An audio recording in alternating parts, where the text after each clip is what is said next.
మరుసటి రోజున రాముడు విశ్వామిత్రుడితో, మీరు నాకు ఇన్ని అస్త్రాలని ఉపదేశించారు, అలాగే వాటి ఉపసంహారాన్ని కూడా ఉపదేశించమన్నాడు.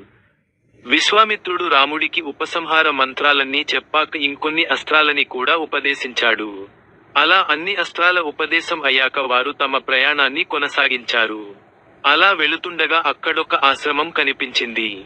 ఆ ఆశ్రమం ఎవరిదని రాముడు అడగగా, విశ్వామిత్రుడు ఇలా చెప్పాడు, ఒకప్పుడు విరోచనుడి కుమారుడైన బలి చక్రవర్తి తన పరాక్రమముతో ఇంద్రుడిని నిర్బంధించాడు.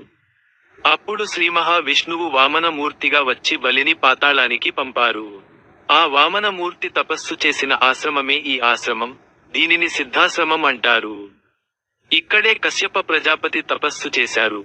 ఇక్కడే విష్ణువు ఇంద్రుడికి తమ్ముడిగా, ఉపేంద్రుడిగా పుట్టారు.